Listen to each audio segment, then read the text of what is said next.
Hello guys, ನಾವು ನಿಮ್ಮ ವಿಜಯ Akash artist guys. Madam ಅವ್ರಿಗೆ ಕವರಪ್ ಟ್ಯಾಟೋ ಹಾಕಿದ್ವಿ.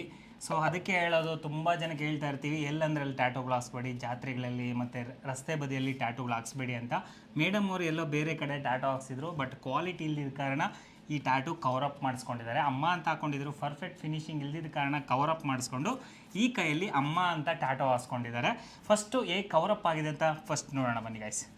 ನೀವು ನೋಡ್ಬೋದು ಫೆದರ್ ಮತ್ತು ಫ್ಲವರ್ ಟ್ಯಾಟೋ ಎಷ್ಟು ಕ್ಯೂಟಾಗಿ ಕವರಪ್ ಆಗಿದೆ ಅಂತ. ಮೊದಲು ನೋಡ್ಬೋದು ಬಿಫೋರ್ ಯಾವ ಥರ ಇದೆ ಅಂತ, ಅದಾದಮೇಲೆ ಕವರಪ್ ನೋಡ್ಬೋದು ಎಷ್ಟು ನೀಟಾಗಿ ಕವರಪ್ ಆಗಿದೆ ಅಂತ. ಈ ಒಂದು ಅದ್ಭುತವಾದ ಫೆದರ್ ಕವರಪ್ ಟ್ಯಾಟೋ ಹೇಗಿದೆ ಅಂತ ಕಮೆಂಟ್ ಮಾಡಿ ತಿಳಿಸಿ. ಮತ್ತು ಅವ್ರ ಒಪಿನಿಯನ್ ಕೇಳಿ ನೋಡೋಣ ಹೇಗಿದೆ ಅಂತ. ಎರಡನೇ ಬಾರಿ ಇವಾಗ ಟ್ಯಾಟೋ ಹಾಕ್ಸ್ಕೊತಾ ಇರೋದು ಮೇಡಮ್ ಅವರು. ಮೇಡಮ್ ಹೇಗಿದೆ ಟ್ಯಾಟೋ, ಏನು ಹೇಳೋಕ್ಕೆ ಇಷ್ಟಪಡ್ತೀರಾ? ನನಗೆ ಟ್ಯಾಟೋ ನೋಡಿ ಇಷ್ಟ ಆಗಿರೋದಕ್ಕೆ ಇಲ್ಲಿ ಬಂದಿದ್ದು, ನಿಮಗೆ ಚೆನ್ನಾಗಿ ಬಂದಿದ್ದು. ಥ್ಯಾಂಕ್ಸ್ ಅಣ್ಣ. Welcome madam. ನೀವು ಅಂದ್ಕೊಂಡಿದ್ದಕ್ಕಿಂತ ಚೆನ್ನಾಗಿ ಬಂದಿದೆಯಾ? ಅಂದ್ಕೊಂಡಿದ್ದಕ್ಕಿಂತ ಚೆನ್ನಾಗಿ ಬಂದಿದೆ. Thanks madam. ಗೈಸ್ ಕೇಳ್ತಿದ್ದೀರಲ್ವಾ, ಮೇಡಮ್ ಅವ್ರು ಅಂದ್ಕೊಳ್ಳೋದಕ್ಕಿಂತ ತುಂಬಾ ಚೆನ್ನಾಗಿ ಬಂದಿದೆ ಸರ್ ಟ್ಯಾಟೋ ಅಂತ ಹೇಳ್ತಿದ್ದಾರೆ. ನಿಮಗೇನಾದರೂ ಟ್ಯಾಟೋ ಹಾಸ್ಕೊಳ್ಳೋ ಇಂಟ್ರೆಸ್ಟ್ ಇದ್ದರೆ ನಮ್ಮ VA ಟ್ಯಾಟೋ ಸ್ಟುಡಿಯೋನ ಕಾಂಟ್ಯಾಕ್ಟ್ ಮಾಡಿ. ಯಾರೆಲ್ಲ ಮೊದಲ ಬಾರಿಗೆ ನಮ್ಮ ಇನ್ಸ್ಟಾಗ್ರಾಮಲ್ಲಿ ಯೂಟ್ಯೂಬಲ್ಲಿ ನೋಡ್ತಾ ಇದ್ದರೆ ನಿಮ್ಮ ಸ್ನೇಹಿತರಿಗೆ ಶೇರ್ ಮಾಡ್ತಾ ಸಪೋರ್ಟ್ ಮಾಡ್ತಾರೆ ಗೈಸ್. ನೆಕ್ಸ್ಟ್ ವಿಡಿಯೋದಲ್ಲಿ ಸಿಗೋಣ. Love you all.